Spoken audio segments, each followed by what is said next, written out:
1937 के चुनाव के आधार पर जो हमारा सरकार का गठन हुआ उसमें हम देख लेते हैं कि कौन कौन से प्रांत थे, जिसमें मद्रास प्रांत था, मुंबई, मध्य प्रांत, बिहार, संयुक्त प्रांत जो अपना यूपी, उड़ीसा, उत्तर पश्चिम सीमा प्रांत, सिंध, आसाम, पंजाब और बंगाल। तो यहाँ पर देख सकते हैं मुख्यमंत्री मद्रास से सी राजगोपालाचारी, बम्बई से बीजी खरे, मध्य प्रांत से BN खरे, बिहार से डॉक्टर श्री किशन सिंह और संयुक्त प्रांत यानी उत्तर प्रदेश से गोविंद बल्लभ पंत, उड़ीसा से BN दास, उत्तर पश्चिम सीमा प्रांत से डॉक्टर खान साहब, सिंध से अल्लाह बख्श, लेकिन बाद में क्या होता है कि सादुल्ला खान आ जाते हैं, सादुल्ला खान। फिर आसाम से सादुल्ला, बाद में इनके बदले गोपीनाथ बारदोलाई हो जाते हैं। पंजाब से सिकंदर हयात खान और बंगाल से फजलुल हक। ये इनकी पार्टियों के नाम दे रखे हैं। तो हमने इसकी ट्रिक क्या बनाई है, 1937 की सरकार। तो मद्रास से सी राजगोपालाचारी तो मद्रास चारी, बम्बई खरे, बिहार किशन, बिहार से श्री किशन तो बिहार किशन, संयुक्त वल्लभ यूपी, उड़ीसा का दास, उत्तर पश्चिम खान, सिंध अल्लाह बख्श मुस्लिम, आसम सादुल्ला, पंजाब की हयात, बंगाल फजलुल। ये हमारे 1937 के चुनाव के आधार पर जो मुख्यमंत्री चुने गए, जिस प्रांत से चुने गए, सब आ गए। ओके। 1935 अधिनियम के बारे में नेहरू ने कहा था कि ये अनेक ब्रेकों वाली इंजन रहित गाड़ी है तथा जिन्ना ने इसे पूर्णतः सड़ा और मूल रूप से बुरा कहा था। इसके बाद हम देखेंगे क्रिप्स मिशन आया। इसके बाद क्रिप्स मिशन आता है 22 मार्च 1942 को। फिर 1945 में वेवेल योजना आती है। फिर शिमला सम्मेलन होता है। इसके बाद लाइन से हम फिर कैबिनेट मिशन, फिर अंतरिम सरकार के बाद हम माउंटबेटन योजना देखते हैं। फिर भारत स्वतंत्रता अधिनियम 1947 यानी कि आज़ादी हो जाती है। तो हमारी जो लाइन से ट्रिक है हमारी ये है कि KVS कम यानी कि क्रिप्स मिशन, वेवेल योजना, शिमला सम्मेलन, K से कैबिनेट, A से अंतरिम सरकार और M से माउंटबेटन योजना। इसे हम क्रम से एक एक करके पूरा डिस्क्रिप्शन में पढ़ेंगे। अब हम देखेंगे कि क्रिप्स मिशन 22 मार्च 1942 ईस्वी को क्रिप्स मिशन भारत आया। ये एक सदस्य आयोग था जो सर स्टेफोर्ड क्रिप्स की अध्यक्षता में यानी नेतृत्व में ब्रिटिश सरकार द्वारा भेजा गया था। क्रिप्स मिशन के अनुसार ब्रिटिश सरकार एक ऐसे भारतीय संघ की स्थापना करना चाहती है जिसकी स्थिति ब्रिटिश सम्राट के अंतर्गत एक पूर्ण औपनिवेशिक स्वराज की होगी। किस चीज की? पूर्ण औपनिवेशिक स्वराज की होगी, जिसे ब्रिटेन से संबंध विच्छेद करने की भी स्वतंत्रता होगी। सेकेंड विश्व युद्ध की समाप्ति के तुरंत बाद भारत का संविधान बनाने के लिए एक संविधान सभा की स्थापना की जाएगी, जिसमें ब्रिटिश भारतीय प्रांतों एवं देसी रियासतों दोनों का प्रतिनिधित्व सम्मिलित होंगे। ब्रिटिश सरकार द्वारा इस संविधान सभा के द्वारा निर्मित संविधान को स्वीकार कर लेगी। ब्रिटिश सरकार जो है ये जो संविधान बनाएगी, इससे निर्मित संविधान को ब्रिटिश सरकार क्या कर लेगी? स्वीकार कर लेगी। लेकिन शर्त यह है कि ब्रिटिश सरकार के प्रांतों या देसी रियासतों को यदि नवीन संविधान यानी जो नया संविधान बन रहा है ये अगर पसंद नहीं होगा तो वह अपनी वर्तमान संवैधानिक स्थिति बनाए रखेंगे। अगर किसी को ये संविधान पसंद नहीं होगा तो पहले की तरह रह सकेंगे। ऐसे प्रांतों को भी अपने लिए एक संविधान बनाने का अधिकार होगा। अगर ऐसे प्रांत जिन्हें संविधान पसंद नहीं है वो अपने लिए भी एक संविधान पसंद का बना सकते हैं तथा उनकी स्थिति भी भारतीय संघ के ही समान होगी। संविधान सभा और ब्रिटिश सरकार के माध्यम इन संस्थाओं की सुरक्षा के लिए एक संधि की जाएगी। जब तक नया संविधान कार्यान्वित नहीं हो जाता, मतलब कार्य नहीं करने लगता, तब तक ब्रिटिश सरकार ही भारत की सुरक्षा के लिए उत्तरदायी होगा। लेकिन होता क्या है कि कांग्रेस के द्वारा क्रिप्स प्रस्ताव को अस्वीकार कर दिया जाता है। अब इसका कारण देख लेते हैं अस्वीकार करने का। क्योंकि क्रिप्स प्रस्ताव में अप्रत्यक्ष रूप से, डायरेक्टली नहीं इनडायरेक्टली रूप से पाकिस्तान की मांग को स्वीकार किया गया था। पाकिस्तान की मांग को स्वीकार कैसे किया गया था? क्योंकि इसने कहा था कि इस योजना ने कहा था कि जिसे नया संविधान पसंद नहीं होगा वो अपना खुद का संविधान बना रख सकते हैं। लेकिन जो मुस्लिम लीग थी वो तो सीधे सीधे ये कह देती कि हमें संविधान पसंद नहीं है, हम अपना अलग संविधान बनाएंगे, इसलिए पाकिस्तान कट जाता, पाकिस्तान बन जाता। इसलिए कांग्रेस द्वारा इस प्रस्ताव को अस्वीकार कर दिया गया। और दूसरा पॉइंट इसका ये था अस्वीकार करने का कि भारत की सुरक्षा के प्रश्न पर कांग्रेस क्रिप्स प्रस्ताव से सहमत नहीं थी। कांग्रेस के द्वारा संपूर्ण भारत के लिए पूर्ण स्वतंत्रता की मांग की जा रही थी, लेकिन क्रिप्स प्रस्ताव में औपनिवेशिक स्वराज की ही बात कही जा रही थी। एक इसका रीज़न ये भी था, लेकिन वास्तव में औपनिवेशिक स्वराज के लिए भी कोई तिथि निश्चित नहीं की गई थी। जो औपनिवेशिक स्वराज की बात कही जा रही थी, लेकिन हकीकत में इसके लिए भी कोई तिथि निश्चित नहीं की गई थी। इसी कारण महात्मा गांधी ने इस प्रस्ताव को दिवालिया बैंक या फिर भविष्य की तिथि में भुनाने वाला चेक कहा, जिसे हम पोस्ट डेट चेक कहते हैं। क्रिप्स प्रस्ताव में पाकिस्तान के निर्माण की स्पष्ट व्यवस्था न होने के कारण मुस्लिम लीग के द्वारा भी इन प्रस्ताव को अस्वीकार कर दिया गया। ओके, अब हम वेवेल योजना 1945 को देखते हैं। अक्टूबर 1943 ईस्वी में लॉर्ड लिंथगो के स्थान पर लॉर्ड वेवेल को भारत के गवर्नर जनरल बनाया गया।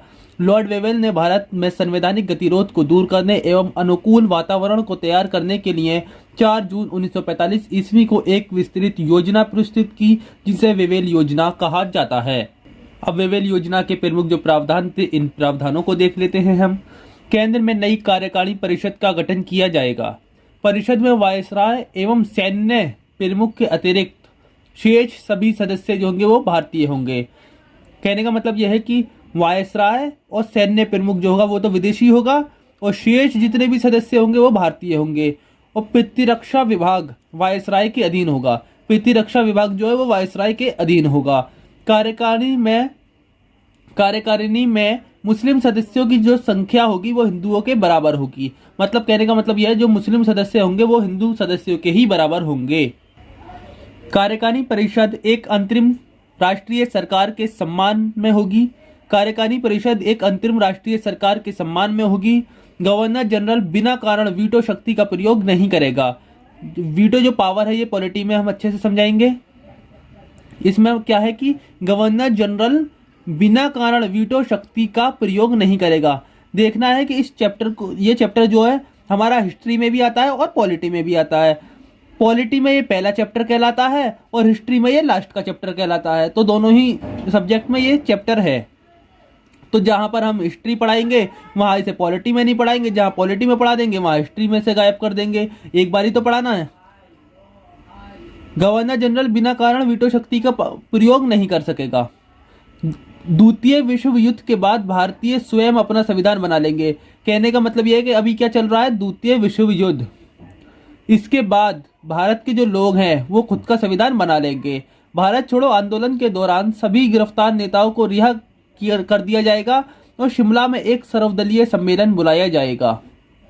जब इसमें कहा गया कि भारत छोड़ो आंदोलन के दौरान जितने भी गिरफ्तार नेता हैं उन सबको रिहा कर दिया जाएगा और शिमला में एक सर्वदलीय सम्मेलन बुलाया जाएगा, तो इसका आपके माइंड में खुद सेटअप हो गया होगा कि अगला टॉपिक कौन सा आना है, वो शिमला सम्मेलन आने वाला है। अब हम इसमें देखते हैं कि ये अंग्रेज करने पर विवश क्यों हो रहे थे, क्योंकि इनका द्वितीय विश्व युद्ध में बहुत तेजी से युद्ध चल रहा था तो इन्हें सैनिकों की कमी हो रही थी। ये चाहते थे कि भारतीय हमारी तरफ से लड़ें। अब हम देखते हैं कि शिमला सम्मेलन को 25 जून से 14 जुलाई के बीच 1945 ईस्वी में के मध्य शिमला में एक सर्वदलीय सम्मेलन, मतलब जितने दल थे सब दलों का सम्मेलन, सर्वदलीय सम्मेलन आयोजित किया गया। सम्मेलन में कांग्रेस प्रतिनिधित्व मंडल के जो नेतृत्व था वो मौलाना अबुल कलाम आजाद ने किया, लेकिन गांधी जी ने इस सम्मेलन में भाग नहीं लिया था। मुस्लिम लीग जो थी वो ये चाहती थी कि वायसराय की कार्यकारिणी परिषद में नियुक्त होने वाले जो मुस्लिम सदस्यों का चयन है वो सिर्फ वही करेगी। कौन करेगी? मुस्लिम लीग। लेकिन पहले क्या था कि जो मुस्लिम सदस्यों का जो चयन है वो मुस्लिम कर सकते थे, लेकिन मुस्लिम लीग ये चाहती थी कि केवल वही करे। मतलब कि मुस्लिम लीग जो थी पूरा मुसलमानों का ठेका अपने ऊपर लेना चाहती थी एक तरीके से, जिस कारण कांग्रेस ने इसे अस्वीकार कर दिया। फलतः वायसराय ने शिमला सम्मेलन को भी विफल कर दिया। इसमें क्या था कि 25 जून से 14 जुलाई 1945 के मध्य शिमला में एक सर्वदलीय सम्मेलन आयोजित किया जाता है। सम्मेलन में कांग्रेस का प्रतिनिधिमंडल का नेतृत्व जो है मौलाना अबुल कलाम आजाद करते हैं, लेकिन गांधी जी इसमें भाग नहीं लेते हैं। और मुस्लिम लीग ये चाहती थी कि वायसराय की कार्यकारिणी बैठक जो परिषद है इसमें नियुक्त होने वाले मुस्लिम सदस्यों का चयन जो है वो सिर्फ वही करेगी मुस्लिम लीग, जिसे कांग्रेस ने अस्वीकार कर दिया और वायसराय ने शिमला सम्मेलन को भी विफल घोषित कर दिया। इस सम्मेलन में कांग्रेस जहां अखंड भारत की बात कर रही थी, इस सम्मेलन में शिमला सम्मेलन में कांग्रेस जहां अखंड भारत की मांग कर रही थी, वहीं पर मुस्लिम लीग भी पाकिस्तान के लिए अपनी जिद पर अड़ी हुई थी। ओके, इसके बाद क्या आएगा? Cabinet mission. कैबिनेट मिशन 1946 हमारी ट्रिक है कैबी एटली 46, कैबी एटली 46 यानी कैबिनेट मिशन क्लेमेंट एटली और 1946। कैबिनेट मिशन 1946, कैबी एटली 46, ये ट्रिक है हमारी।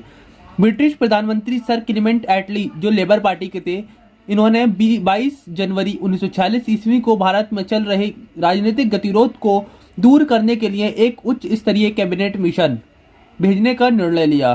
कैबिनेट मिशन के सदस्यों में सर स्टेफोर्ड क्रिप्स, जो कि क्रिप्स मिशन आया था पहले, वो भी थे। AB अलेक्जेंडर तथा पैट्रिक लॉरेंस शामिल थे। सर पैट्रिक लॉरेंस इस मिशन के अध्यक्ष थे। कैबिनेट मिशन के अध्यक्ष कौन थे? Sir Patrick Lawrence. इस मिशन द्वारा 16 मई 1946 ईस्वी को एक योजना प्रस्तुत की। कितनी तारीख को? 16 मई 1946 ईस्वी को एक योजना प्रस्तुत की गई, जिसके प्रमुख प्रावधान निम्न हैं। पहला प्रावधान यह है कि ब्रिटिश भारत और देसी रियासतों को मिलाकर एक भारतीय संघ का गठन किया जाएगा। विदेश, रक्षा और संचार विभाग संघ के अधीन होंगे तथा इसके लिए धन एकत्र करने का जो अधिकार है वो किसका होगा? संघ का होगा। संघ अपनी कार्यपालिका और विधान पालिका होगी। संघ की अपनी कार्यपालिका और विधान पालिका होगी, जिसके ब्रिटिश भारत एवं देसी रियासतों के प्रतिनिधि शामिल होंगे। जिसमें संघ की अपनी कार्यपालिका और विधान पालिका दोनों होंगी, जिसमें ब्रिटिश भारत और देसी रियासतों के प्रतिनिधि शामिल होंगे। संघीय विषयों के अलावा सभी अन्य विषय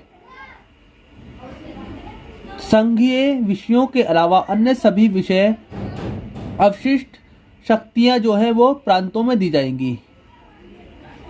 संघीय विषयों के अलावा अन्य सभी विषय और अवशिष्ट शक्तियां जो है वो प्रांतों में दी जाएंगी। भारतीय संविधान के निर्माण के लिए एक अप्रत्यक्ष चुनाव किया जाएगा। भारतीय संविधान के निर्माण के लिए एक अप्रत्यक्ष चुनाव प्रणाली के आधार पर एक संविधान सभा की स्थापना की जाएगी। एक संविधान सभा की स्थापना की जाएगी। इस संविधान सभा में कुल 389 सदस्य होंगे, जिनमें 292 ब्रिटिश प्रांतों से, 93 देसी रियासतों से और 4 चीफ कमिश्नरी के क्षेत्र से प्रतिनिधि होंगे। यह निश्चित किया गया कि लगभग 10 लाख व्यक्तियों पर संविधान सभा में एक सदस्य होगा। कितने व्यक्तियों पर? 10 लाख व्यक्तियों पर संविधान सभा में एक सदस्य होगा तथा प्रांतों को संविधान सभा में प्रतिनिधित्व जो है वो जनसंख्या के आधार पर दिया जाएगा। ये निश्चित किया गया कि लगभग 10 लाख व्यक्तियों पर संविधान सभा में एक सदस्य होगा तथा प्रांतों को संविधान सभा में प्रतिनिधित्व जनसंख्या के आधार पर दिया जाएगा। संविधान सभा में महिलाओं की संख्या 15 तथा अनुसूचित जाति के सदस्यों की संख्या 26 तथा अनुसूचित जनजाति के सदस्यों की संख्या 33 थी। महिलाओं की संख्या कितनी? 15। अनुसूचित जनजाति की कितनी? 33 और अनुसूचित जाति की 26। ओके, देसी रियासतों का प्रतिनिधित्व भी जनसंख्या के आधार पर चुने गए प्रतिनिधि की समझौता समिति तथा देसी रियासतों की ओर से नियुक्त की गई समिति के आपसी बातचीत के द्वारा होना तय था। देसी रियासतों के प्रतिनिधित्व भी जनसंख्या के आधार पर चुने गए प्रतिनिधियों की समझौता समिति तथा देसी रियासतों की ओर से नियुक्त की गई समिति के माध्यम आपसी बातचीत के द्वारा तय होना था। प्रांतों को इस बात की स्वतंत्रता थी कि वे आपस में मिलकर अपने पृथक शासन संबंधी समूह बना सकते हैं। एक अंतरिम सरकार की तत्काल स्थापना की जाएगी। इसमें क्या था? एक कैबिनेट मिशन 1946 में लास्ट में क्या कहा गया कि एक अंतरिम सरकार की तत्काल स्थापना की जाएगी, जिसे भारत के सभी राजनीतिक दलों का समर्थन प्राप्त हो। किसे? जिसे भारत के सभी प्रमुख राजनीतिक दलों का समर्थन प्राप्त हो। इसमें 14 सदस्य होंगे, 6 कांग्रेस के, 5 मुस्लिम लीग के, 1 भारतीय ईसाई, 1 सिख और 1 पारसी होगा। महात्मा गांधी के अनुसार उन परिस्थितियों में ब्रिटिश सरकार के द्वारा पुरस्कृत की जाने वाली सर्वश्रेष्ठ योजना ये थी। महात्मा गांधी के अनुसार उन परिस्थितियों में ब्रिटिश गवर्नमेंट के द्वारा प्रस्तुत की जाने वाली सर्वश्रेष्ठ योजना कौन सी थी? वो कैबिनेट मिशन 1946 थी। इसके बाद देखेंगे जब यहाँ पर पॉइंट दे दिया कि अंतरिम सरकार की स्थापना की जाएगी, तो इसका अगला टॉपिक कौन सा होगा हमारा? अंतरिम सरकार। टॉपिक है हमारा अंतरिम सरकार का गठन। 24 अगस्त 1946 ईस्वी को पंडित नेहरू के नेतृत्व में भारत की पहली अंतरिम राष्ट्रीय सरकार का गठन किया गया, जिसमें मुस्लिम लीग की भागीदारी नहीं थी। मुस्लिम लीग ने भागीदारी नहीं ली। पंडित नेहरू ने 2 सितंबर 1946 ईस्वी को 11 अन्य सदस्यों के साथ अपने पद पर शपथ ली तथा 3 अन्य सदस्यों में कौन थे? 11 तो ये अन्य सदस्य हो गए, लेकिन टोटल होने कितने थे इसमें? 14 सदस्य। तो 3 अन्य जो सदस्य थे वो 3 मुस्लिम सदस्य थे, लेकिन वो मुस्लिम लीग से संबंधित नहीं थे। यहाँ देखने वाली बात यह है कि 11 तो अन्य सदस्य हैं, 3 मुस्लिम है, कितने हो गए टोटल? 14। लेकिन ये जो 3 है ये केवल मुस्लिम है, मुस्लिम लीग के नहीं है, मुस्लिम लीग के सदस्य नहीं थे ये। 26 अक्टूबर 1946 ईस्वी को मुस्लिम लीग भी सरकार में शामिल हो गई, जिसका उद्देश्य परिषद के भीतर रहकर पाकिस्तान के लिए लड़ना था, क्योंकि ये जानते थे कि अगर हम परिषद से बाहर हैं तो पाकिस्तान के लिए नहीं लड़ सकते। इसलिए 26 अक्टूबर 1946 ईस्वी को मुस्लिम लीग भी अंतरिम सरकार में शामिल हो जाती है, जिसका जो मुख्य उद्देश्य होता है वो पाकिस्तान के लिए लड़ना होता है। अब हम जो ये अंतरिम सरकार है 1946 में इसके सदस्यों को देख लेते हैं और इन सदस्यों को कौन कौन सा विभाग मिला ये देख लेते हैं साथ में ट्रिक के साथ। ओके, जैसे कि आप देख सकते हैं कि मैंने साथ में ट्रिक भी बना रखी है, जैसे कि जवाहर का राष्ट्र यानी जवाहरलाल नेहरू, राष्ट्र संबंधी, राष्ट्रमंडल संबंधी और विदेशी मामलों से वल्लभ की सूचना, वल्लभ भाई पटेल, गृह सूचना एवं प्रसारण, राजेंद्र की खाद, डॉक्टर राजेंद्र प्रसाद, खाद्य मंत्री एवं कृषि मंत्री, मथाई उद्योग, जॉन मथाई, उद्योग एवं नागरिक आपूर्ति, जगजीवन राम, श्रम विभाग के, बलदेव की रक्षा, सरदार बलदेव सिंह, रक्षा विभाग के, भाभा की ऊर्जा और खान, तो CH भाभा, कार्य खान एवं ऊर्जा के, लियाकत वित्त यानी लियाकत अली खान का वित्त विभाग, अब्दुल रब निस्तार का कौन सा था? निस्तार रेलवे संचार डाक ये आ गया। और C राजगोपालाचारी का क्या था? गोपालाचारी की शिक्षा एवं कला। I चुंदरीगर, इसका क्या था? चुंदीवाड़ी, इसकी ट्रिक थी, यानी वाड़ी यानी वाणिज्य। गजनफर अली खान का स्वास्थ्य, ये हमारी ट्रिक है, जैसे कि इसमें भी दे रखा है। योगेंद्र विधि यानी ये विधि विभाग के थे। इस तरीके से 5-6 बार ये जितने मैंने नाम लिखे हैं, जैसे जवाहर राष्ट्र, वल्लभ की सूचना, राजेंद्र की खाद, जगजीवन श्रम, बलदेव की रक्षा, मथाई उद्योग, भाभा की ऊर्जा खान, लियाकत वित्त, C राजगोपालाचारी की शिक्षा, ये जितने भी मैंने ट्रिक दे रखी है आप 5-6 बार रिवाइज करते हैं, एक बार अपने मुंह से बोलते हैं तो आपको क्वेश्चन को देखते ही याद हो जाएगा। जहां पर बलदेव आ जाएगा ना, बलदेव, तो तुम्हारे माइंड में क्या होगा? बलदेव की रक्षा, मैंने 10वीं बार पढ़ा है, तो रक्षा जो सामने लिखा होगा वो अलग ही दिखेगा आपको कि हाँ रक्षा, और जहाँ रक्षा आ जाएगा कि रक्षा विभाग के कौन थे, तो वहां बलदेव आपको अलग से दिखने लगेगा। बस मेन चीज है इसमें प्रैक्टिस करना, रिवीजन। अंतरिम सरकार के सदस्य वायसराय की कार्यकारिणी परिषद के सदस्य थे। जो अंतरिम सरकार के, जैसे कि मैंने ऊपर दिखाया अभी 1946 की अंतरिम सरकार के जो सदस्य थे वो वायसराय की कार्यकारिणी परिषद के सदस्य थे। इस परिषद के अध्यक्ष जो थे वो लॉर्ड माउंटबेटन थे जो वायसराय थे, तथा उपाध्यक्ष जो थे वो पंडित जवाहरलाल नेहरू थे। अंतरिम सरकार के संबंध में डॉक्टर भीमराव अंबेडकर ने कहा कि ये एक देश की सरकार है जिसे 2 राष्ट्र चला रहे हैं।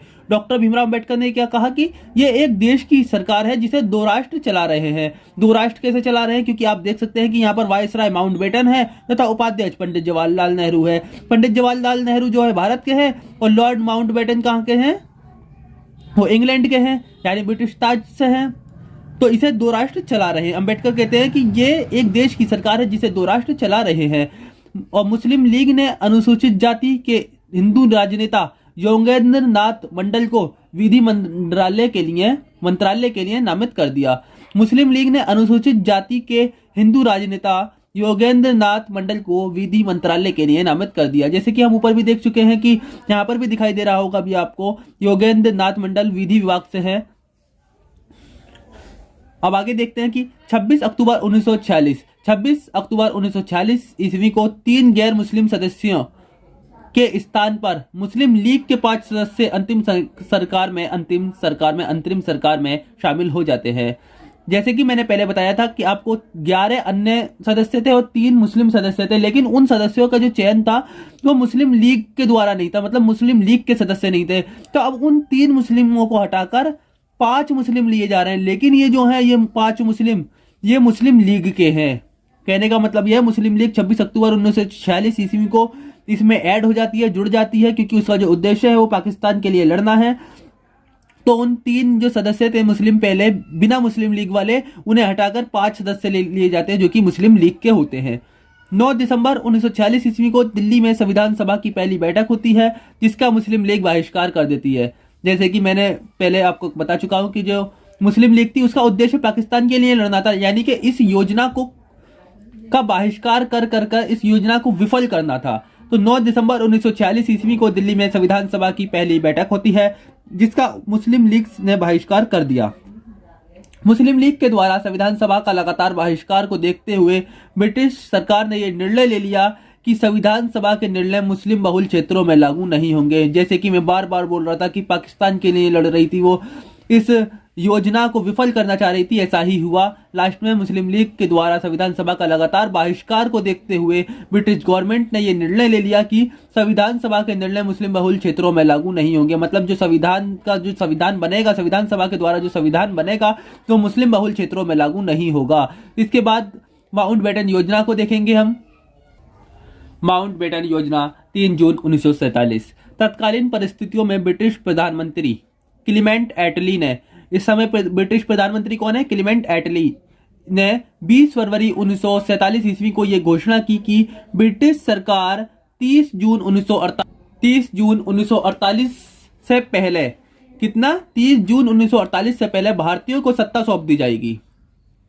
किसको सत्ता सौंप दी जाएगी? भारतीयों को। कब? 30 जून 1948 से पहले भारतीयों को सत्ता सौंप दी जाएगी। सत्ता के निर्बाध हस्तांतरण की व्यवस्था करने के लिए वेवेल के स्थान पर लॉर्ड माउंटबेटन को वायसराय के रूप में भारत भेजा गया। अभी तक जो वायसराय कौन था? वेवेल था, लेकिन वेवेल के स्थान पर माउंटबेटन को भारत वायसराय के रूप में भेजा जाता है।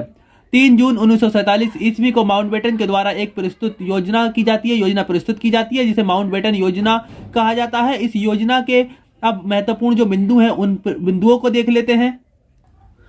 भारत का विभाजन, पहला पॉइंट इसका, भारत का विभाजन भारतीय संघ और पाकिस्तान में इस योजना के अनुसार कर दिया जाएगा। भारत का जो विभाजन है भारतीय संघ यानी यूनियन और पाकिस्तान में इस योजना के अनुसार कर दिया जाएगा। मतलब कि ब्रिटिश गवर्नमेंट भी अब ये कर चुकी थी कि अब विभाजन पक्का है। इन राज्यों की सीमा निश्चित करने से पहले पश्चिमोत्तर सीमांत प्रदेश और आसाम के सिलहट जिले में जनमत संग्रह यानी रेफरेंडम कराया जाए। इन राज्यों की सीमा निश्चित करने से पहले क्या कराया जाए? पश्चिमोत्तर सीमांत प्रदेश और आसाम के सिलहट जिले में जनमत संग्रह यानी रेफरेंडम यानी कि एक तरीके से हम कह सकते हैं वोटिंग कराई जाए, तथा सिंध विधानसभा में वोट के द्वारा यह निश्चित किया जाए कि वो किसके साथ रहते हैं। सिंध में विधानसभा में वोट के द्वारा क्या किया जाए? निश्चित किया जाए कि वो किसके साथ रहना चाहते हैं। बंगाल और पंजाब, कौन कौन सा? बंगाल और पंजाब में हिंदू व मुसलमान बहुसंख्यक जिलों के प्रांतीय विधानसभा के सदस्यों की अलग अलग बैठक बुलाई जाए। बंगाल और पंजाब में हिंदू व मुसलमान या जो कि बहुसंख्यक जिले हैं उनके प्रांतीय विधानसभा के सदस्यों की अलग अलग बैठक बुलाई जाए। उसमें से अगर कोई भी पक्ष प्रांत का विभाजन चाहेगा तो विभाजन कर दिया जाएगा। संविधान सभा 2 भागों में बंट जाएगी। संविधान सभा कितने भागों में? 2 भागों में बंट जाएगी। जो अपने अपने राज्यों के लिए संविधान तैयार करेंगे, एक और भारतीय संघ और दूसरी ओर पाकिस्तान। जाहिर सी बात है दोनों राज्यों को डोमिनियन स्टेटस यानी अधिराज्य का दर्जा प्रदान कर दिया जाएगा। देशी रियासतों को देशी रियासतों को, ये पॉइंट हम दोबारा देख लेते हैं कि क्या होगा कि संविधान सभा जो है दो भागों में बढ़ जाएगी, जो अपने अपने राज्यों के लिए संविधान तैयार करेगी और दोनों राज्यों को डोमिनियन स्टेट यानी कि अधिराज्य का दर्जा दे दिया जाएगा। देशी रियासतों को ये स्वतंत्रता होगी कि वे जिसके साथ रहना चाहें मिल जाएं या अपना स्वतंत्र अस्तित्व मतलब खुद का देश भी बना सकते हैं एक तरीके से। इस योजना को कांग्रेस और मुस्लिम लीग दोनों ने स्वीकार कर लिया, क्योंकि मुस्लिम लीग जो चाह रही थी पाकिस्तान की मांग, वो पाकिस्तान बन गया, और कांग्रेस जो थी, कांग्रेस नहीं चाहती थी कि पाकिस्तान बने, विभाजन हो, लेकिन मजबूरन कांग्रेस को भी ये स्वीकार करना पड़ा, क्योंकि उस समय बंगाल के क्षेत्रों में, बंगाल तथा और भी काफी क्षेत्रों में बड़े पैमाने पर दंगे भड़क गए थे, हजारों लोग मारे जा रहे थे, इसलिए कांग्रेस को भी घुटने टेकने पड़े और इस योजना को स्वीकार करना पड़ा। ओके, अब इसके बाद देखेंगे हम भारतीय स्वतंत्रता अधिनियम 1947। माउंटबेटन योजना के अनुसार ये अधिनियम 4 जुलाई 1947 ईस्वी को ब्रिटिश संसद में प्रस्तुत किया गया, जो 18 जुलाई 1947 ईस्वी को स्वीकृत भी कर दिया गया। कब प्रस्तुत किया गया? ये 4 जुलाई 1947 ईस्वी को, और पास कब हुआ? 18 जुलाई 1947 ईस्वी को। नॉर्मन डी पॉर्मर ने लिखा कि ब्रिटिश पार्लियामेंट के इतिहास में शायद ही कोई इतना महत्वपूर्ण विधेयक हो जो इतने कम समय में और इतने कम विवाद से पास हुआ हो। नॉर्मन डी पॉर्मर ने लिखा कि ब्रिटिश पार्लियामेंट के इतिहास में शायद ही कोई ऐसा इतना महत्वपूर्ण विधेयक हो जो इतने कम समय और इतने कम वाद विवाद से पास हुआ हो। इस अधिनियम में के द्वारा निम्नलिखित जो प्रावधान किए गए उन प्रावधानों को देखेंगे। इसके बाद हम इसके अधिनियम के जो प्रावधान है इन्हें देखेंगे। पहला प्रावधान कहता है कि 15 अगस्त 1947 ईस्वी को भारत और पाकिस्तान दोनों स्वतंत्र अधिराज्य की स्थापना कर दी जाएगी। 15 अगस्त 1947 ईस्वी को भारत और पाकिस्तान दोनों स्वतंत्र अधिराज्यों की स्थापना कर दी जाएगी। प्रत्येक अधिराज्य में एक गवर्नर जनरल होगा जिसकी नियुक्ति इंग्लैंड का सम्राट करेगा। दोनों में, पाकिस्तान और भारत दोनों में एक गवर्नर जनरल होगा जिसकी नियुक्ति कौन करेगा? इंग्लैंड का सम्राट करेगा। दोनों राज्यों की संविधान निर्मात्री सभाओं को अपने राज्य के लिए संविधान बनाने का अधिकार होगा। दोनों राज्य यानी भारत और पाकिस्तान, अब दो राज्य की जो बात होगी वो भारत और पाकिस्तान की ही होगी। दोनों राज्यों में अलग अलग संविधान निर्मात्री सभा होंगी जो अपने राज्यों के लिए संविधान बनाने का जिन पर अधिकार होगा। दोनों देशों के लिए अलग अलग संविधान सभा का गठन किया जाएगा। वर्तमान संविधान सभा ही नए संविधान के बनने तथा लागू होने तक दोनों देशों के लिए अलग अलग संविधान सभा के गठन किया जाएगा तथा वर्तमान संविधान सभा ही नए संविधान के बनने तक, लागू होने तक विधानमंडल के रूप में कार्य करेगी। 1935 के एक्ट के तहत ही कार्य करेगी। अब इसमें देखने वाली बात यह है, पॉइंट वाली बात, कि जो वर्तमान में संविधान सभा बन चुकी है पहले 14 सदस्यों वाली, एक तरीके से देख सकते हैं हम, तो ये नए संविधान के बनने व लागू होने तक ये क्या करेगी? संविधान सभा के रूप में ना करके विधानमंडल के रूप में कार्य करेगी। और संविधान सभा के रूप में कौन कार्य करेगा? दोनों राज्यों की अलग अलग संविधान सभा बनेगी। ओके, 9 दिसंबर 1946 ईस्वी को संविधान सभा की पहली बैठक होती है। इसके अस्थायी जो अध्यक्ष होते हैं वो डॉक्टर सच्चिदानंद सिन्हा होते हैं। 11 दिसंबर 1946 ईस्वी को स्थायी अध्यक्ष कौन बनते हैं? डॉक्टर राजेंद्र प्रसाद। उपाध्यक्ष CH मुखर्जी बनते हैं। और संवैधानिक सलाहकार कौन बनते हैं? वो BN राव बनते हैं। अब हम इसके बारे में 5वां पॉइंट देखते हैं कि दोनों अधिराज्यों की सीमा का निर्धारण करने के लिए 2 सीमा आयोग, पंजाब सीमा आयोग और बंगाल सीमा आयोग गठित किए गए, जिसके जो अध्यक्ष थे वो रैडक्लिफ थे। और छठा पॉइंट क्या कहता है कि जब तक संविधान सभा संविधान का निर्माण नहीं कर लेती तब तक संविधान सभा विधानमंडल के रूप में कार्य करेगी, जैसे कि मैं पहले भी बता चुका हूं। साथ ही विधानमंडल के रूप में कार्य करते समय इनकी शक्तियों पर किसी भी प्रकार का नियंत्रण नहीं होगा।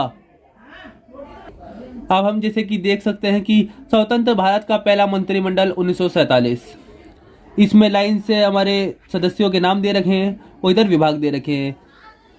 तो इसकी भी वही ट्रिक है जैसे कि मैंने पहले बताई थी। जवाहर का राष्ट्रमंडल, प्रधानमंत्री तथा विदेशी मामले तथा वैज्ञानिक शोध सब जवाहरलाल नेहरू के अंडर में चले जाते हैं।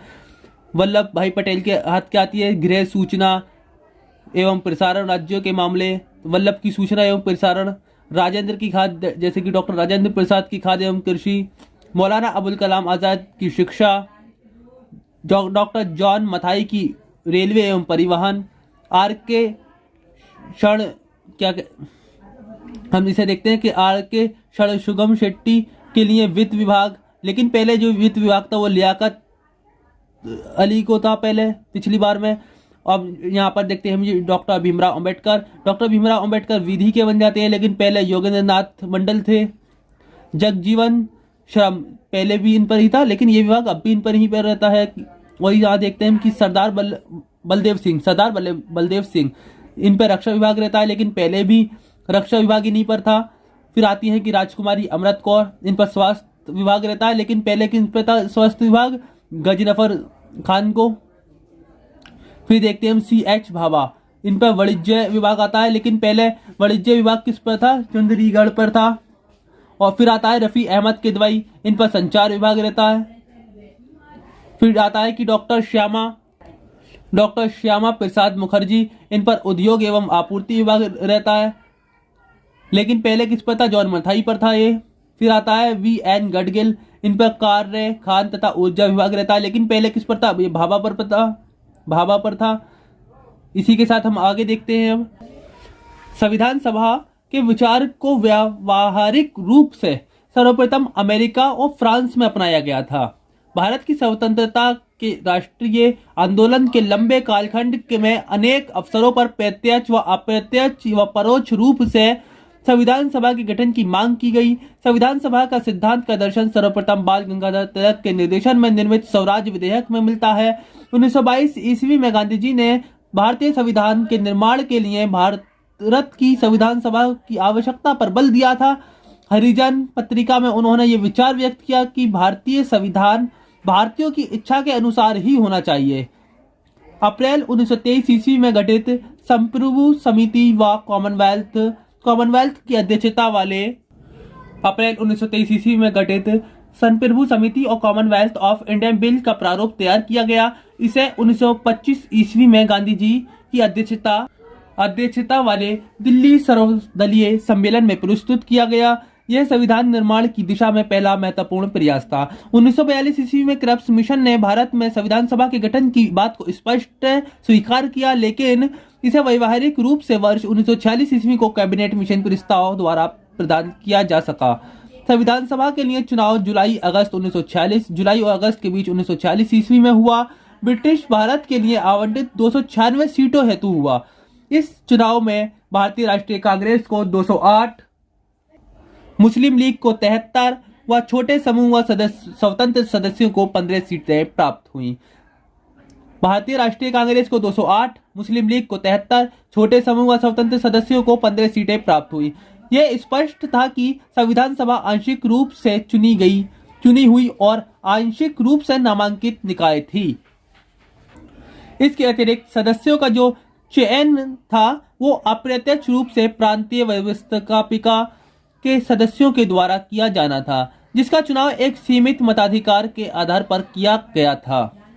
देश के विभाजन की योजना स्पष्ट होने पर संविधान सभा की संरचना को दोबारा से यानी पुनः व्यवस्थित किया गया। पाकिस्तान में शामिल होने वाले क्षेत्रों व देसी रियासतों से चुनकर आने वाले सदस्य अब भारतीय संविधान सभा के सदस्य नहीं रहे। इसमें जो सदस्य चुने गए, जो पहले भारत की जो संविधान सभा के भी सदस्य थे, लेकिन बाद में जो पाकिस्तान की ओर से जो शामिल होने वाले सदस्य चुनकर आए वो भारतीय संविधान सभा के सदस्य नहीं रहे। अब संविधान सभा में 389 के स्थान पर 299 सदस्य रह गए।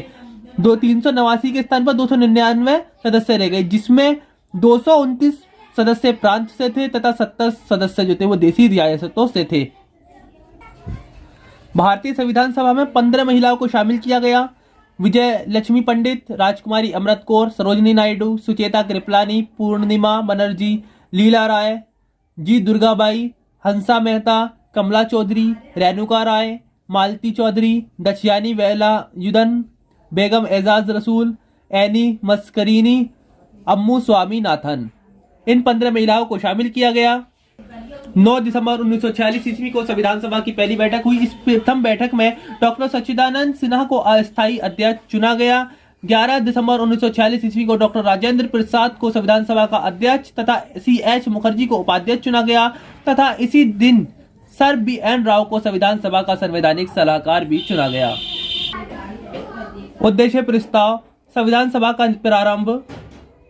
अब हम जो है देखते हैं कि उद्देश्य प्रस्ताव संविधान निर्माण के प्रारंभ 13 दिसंबर 1946 ईस्वी को पंडित जवाहरलाल नेहरू के उद्देश्य प्रस्ताव से हुआ। इसका निर्माण का प्रारंभ कब हुआ? 13 दिसंबर 1946 ईस्वी को पंडित जवाहरलाल नेहरू के उद्देश्य प्रस्ताव से हुआ। यह उद्देश्य प्रस्ताव भावी संविधान की एक रूपरेखा था। इस उद्देश्य प्रस्ताव में कितने अनुच्छेद थे? 8 अनुच्छेद थे।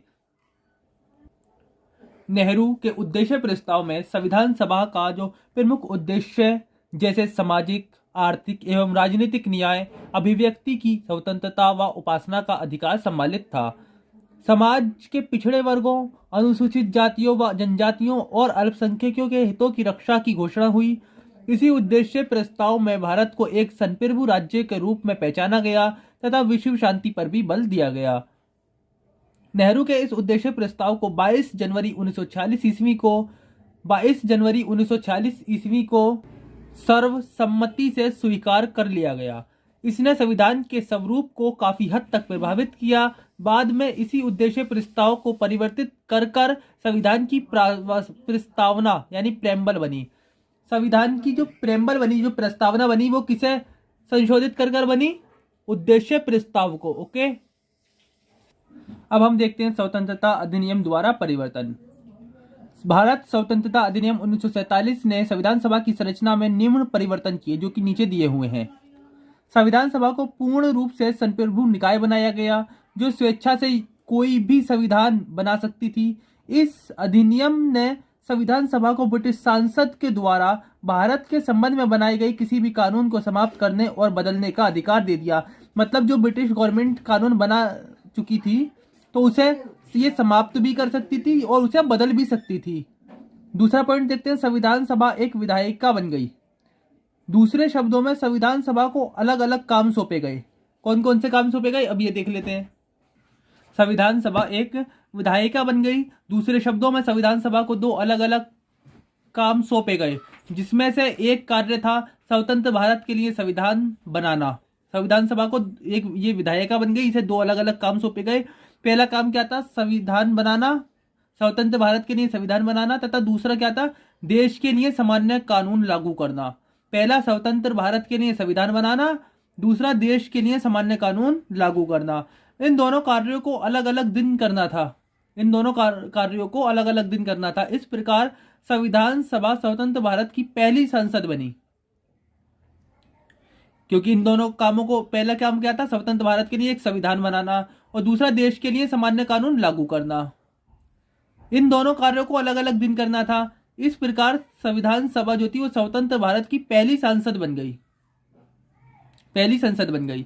जब भी इस सभा की बैठक संविधान सभा के रूप में होती तो इसकी अध्यक्षता डॉक्टर राजेंद्र प्रसाद करते, जबकि बैठक विधायिका के रूप में होती तो इसकी अध्यक्षता जीवी मावलंकर करते। अगर संविधान बनाने के लिए संविधान सभा होती तो इसकी अध्यक्षता कौन करते? डॉक्टर राजेंद्र प्रसाद। और जब विधायिका के रूप में होती तो अध्यक्षता कौन करते? जीवी मावलंकर करते। संविधान सभा 26 नवंबर 1949 तक इन दोनों रूपों में कार्य करती रही। 26 नवंबर 1949 तक संविधान सभा इन दोनों रूपों में कार्य करती रही। इस समय तक संविधान निर्माण का कार्य पूरा हो चुका था। अब जब निर्माण का 26 नवंबर 1949 तक संविधान पूरा हो गया तो फिर तो संविधान सभा की बैठक होगी नहीं इतनी। अब हम देख लेते हैं कि संविधान सभा की जो समितियां थीं, संविधान सभा ने संविधान के निर्माण से संबंधित विभिन्न कार्यों को करने के लिए कई समितियों का गठन किया, जिसमें 8 बड़ी समितियां तथा अन्य छोटी समितियां थीं। इन समितियों व इनके अध्यक्षों के नाम नीचे दिए हुए हैं। अब हम देख कर पढ़कर सुनाते हैं। ओके, जैसा कि दे रखा है कि बड़ी समितियां एवं उनके अध्यक्ष। संघ शक्ति समिति के अध्यक्ष जवाहरलाल नेहरू। संघीय संविधान समिति के अध्यक्ष जवाहरलाल नेहरू थे। तो हमने क्या करा कि जो संघ आ रहा है, हमने नेहरू का संघ लिख दिया ट्रैक में। नेहरू का संघ, जहां पर संघ आ जाए वहां नेहरू, यानी संघ शक्ति समिति और संघीय संविधान समिति नेहरू की है। इसके बाद आता है प्रांतीय संविधान समिति, ये पटेल जी हैं इसके। प्रांतीय संविधान समिति सरदार वल्लभ भाई पटेल। प्रारूप समिति डॉक्टर भीमराव अंबेडकर। मौलिक अधिकारों एवं अल्पसंख्यकों से संबंधित परामर्श समिति, यह पटेल की है। तो हमने क्या करा, इसका अल्प मौलिक वल्लभ।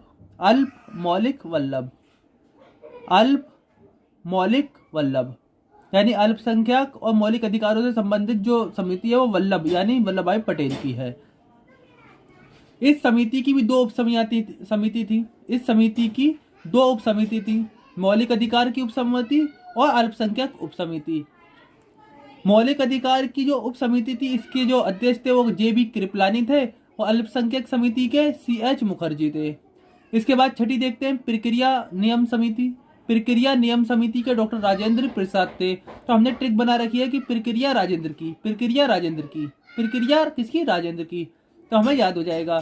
फिर सातवीं है कि राज्यों के लिए समिति, ये नेहरू थे। इसके राज्यों के लिए समिति इसके जो थे वो पंडित जवाहरलाल नेहरू थे अध्यक्ष। फिर आता है संचालन समिति, ये डॉक्टर राजेंद्र प्रसाद की है। तो संचालन राजेंद्र 8-10 बार याद करना, खुद ब खुद हो जाएगा। ओके, इसके बाद देखते हैं हम कि संविधान सभा के संवैधानिक सलाहकार BN राव थे।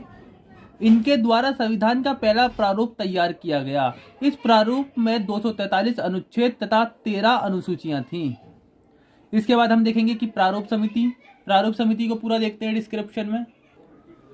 प्रारूप समिति संविधान के प्रारूप को तैयार करने के लिए 29 अगस्त 1947 ईस्वी को प्रारूप समिति का गठन किया गया। डॉक्टर भीमराव अंबेडकर इसके अध्यक्ष थे।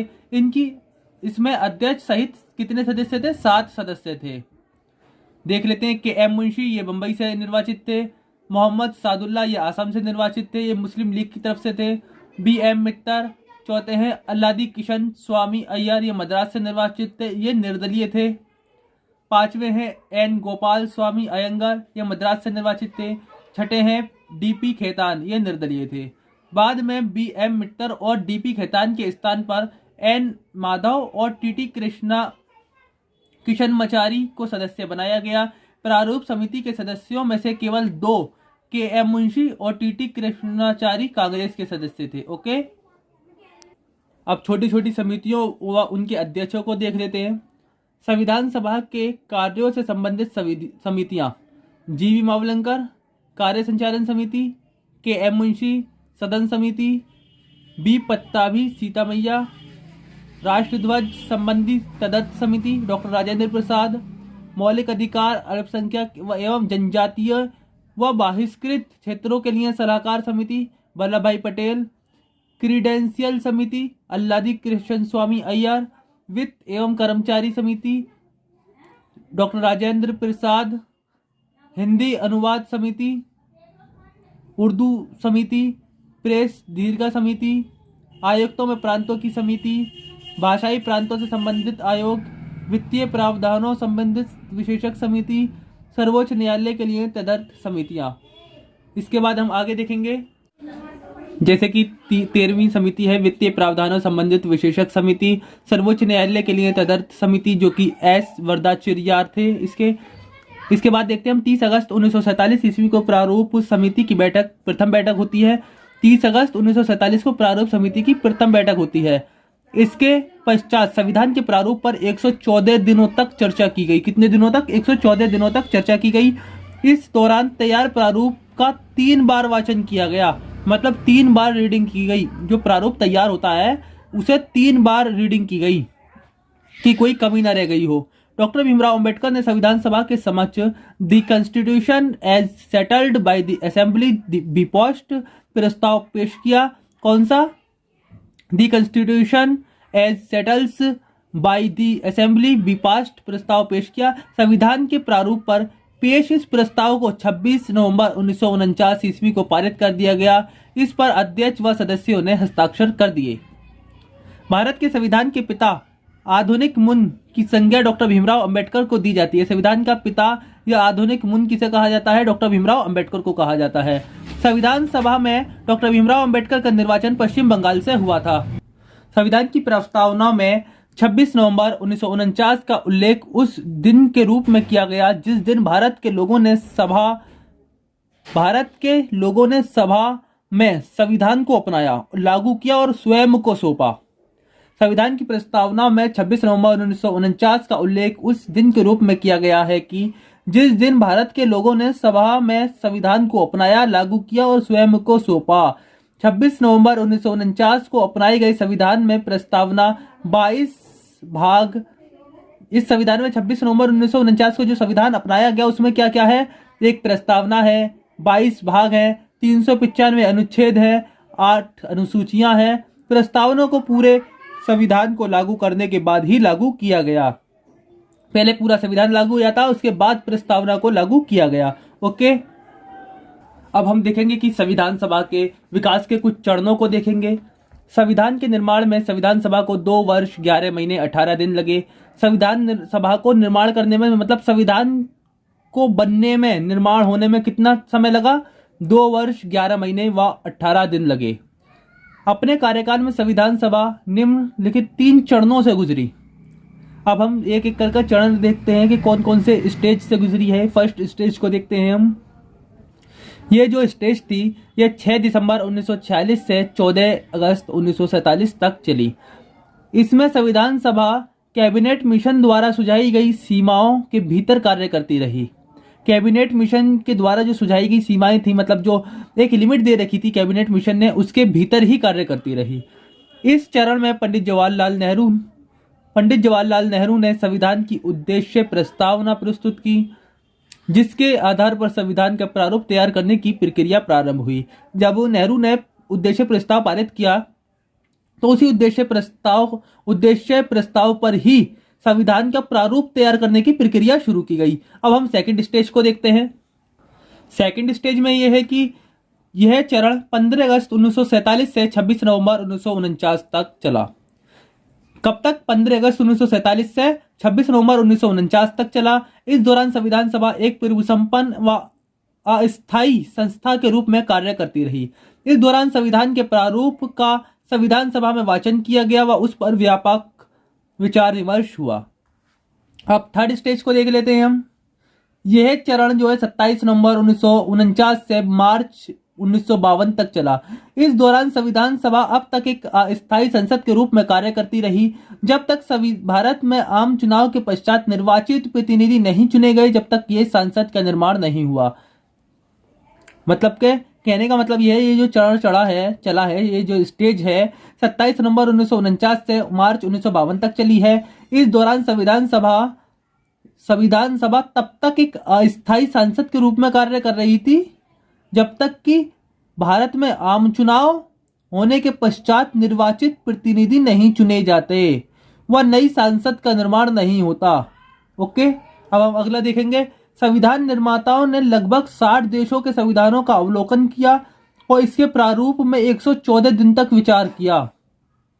114 दिन तक चर्चा हुई और 60 देशों का संविधान देखा गया, मतलब उसे रीड किया गया एक तरीके से, उसमें जो अच्छी अच्छी बातें थी उन्हें लिया गया। 114 दिन तक इस पर चर्चा चली।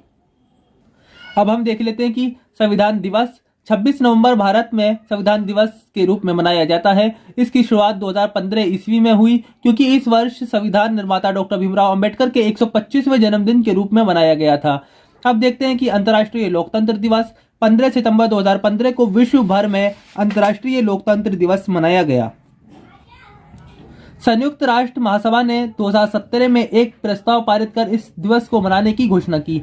इस तरीके से हमारा ये जो भारत का संवैधानिक विकास है, संविधान का निर्माण है, ये कंप्लीट होता है। इसका हम एक पहलू और देख लेते हैं शॉर्टकट में।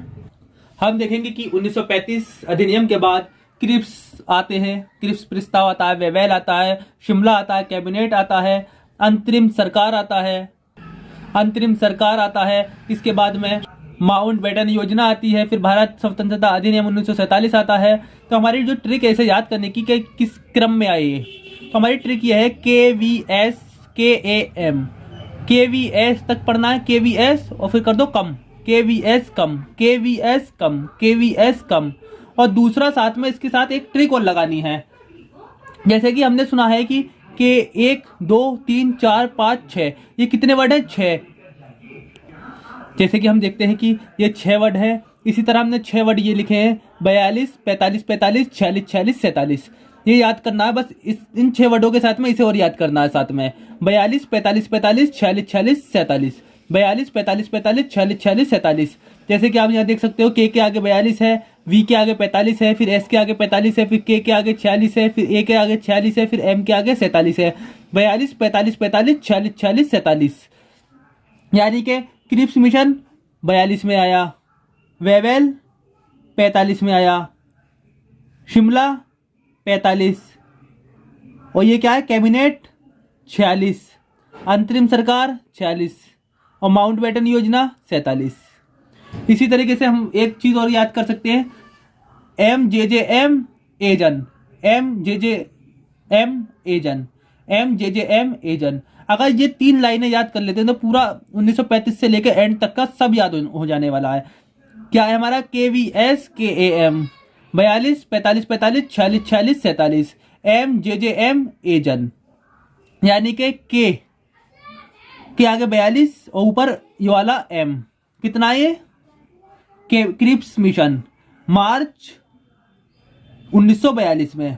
V के आगे क्या दे रखा है 45 और J, 45 और J, तो V से क्या आता है हमारा वेवेल जून 1945, S से क्या आता है हमारा शिमला सम्मेलन, J और 45 है तो जून, इसका भी 45 हो जाएगा। ओके, K है, K से क्या आता है कैबिनेट में M है तो मई 1946, A से क्या आता है अंतरिम सरकार, ये A 46 है तो अंतरिम सरकार, A से क्या होगा अगस्त और 1946, M यानी माउंटबेटन योजना, ये तो जन सीधा लिखा हुआ है यानी जनवरी 1947। ओके, अब इसे एक बार डिस्क्रिप्शन में और देख लेते हैं ताकि याद हो जाए। क्रिप्स मिशन 22 मार्च 1942 ईस्वी को सर स्टेफोर्ड क्रिप्स की अध्यक्षता में आया।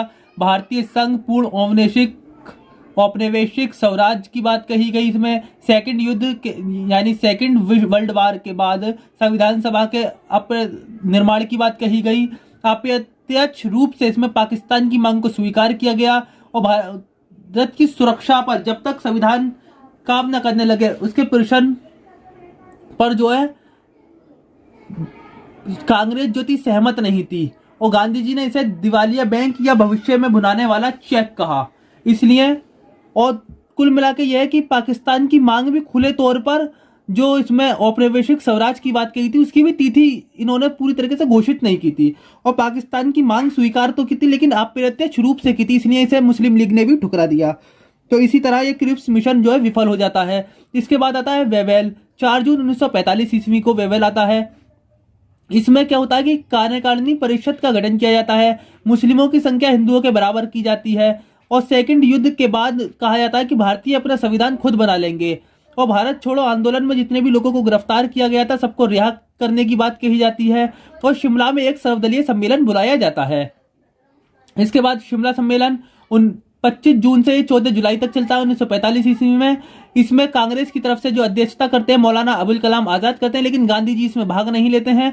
इसमें मुस्लिम लीग चाहती है कि जो सदस्यों का जो कार्यकारी परिषद के सदस्यों का चयन हो वो सिर्फ मुस्लिम लीग करे, ना कि और मुसलमानों का चयन कांग्रेस भी तो कर सकती थी। उसमें मुस्लिम ही तो चेहरे लेके आ रहे थे लेकिन मुस्लिम लीग चाहती थी कि जो चेहरे आए जो उसमें हिस्सा ले वो मुस्लिम लीग उसका चयन करे। और इसमें क्या कहा गया कि कांग्रेस जो थी वो अखंड भारत की बात कर रही थी जबकि मुस्लिम लीग जो थी वो पाकिस्तान की मांग कर रही थी। तो शिमला सम्मेलन भी विफल हो जाता है। इसके बाद हम आगे देखते हैं।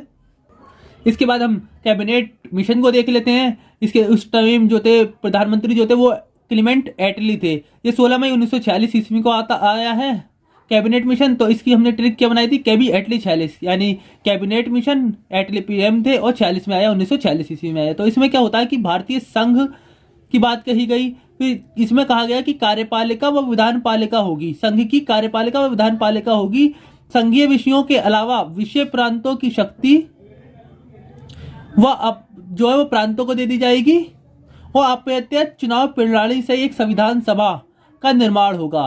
अप्रत्यक्ष चुनाव प्रणाली से एक संविधान सभा का स्थापना के दो या गठन के दो या निर्माण के दो होगा जिसमें 389 सदस्य होंगे, जिसमें 292 ब्रिटिश प्रांत के, 93 देसी रियासतों के व 4 चीफ कमिश्नरी प्रांतों के होंगे और जनसंख्या के आधार पर चुने जाएंगे। एक अंतरिम सरकार की तत्कालीन स्थापना की जाएगी जिसमें 14 सदस्य होंगे। इन 14 सदस्यों में होता क्या है कि 11 तो अन्य सदस्य होते हैं और 3 जो होते हैं वो मुस्लिम सदस्य होते हैं लेकिन मुस्लिम लीग के नहीं होते हैं।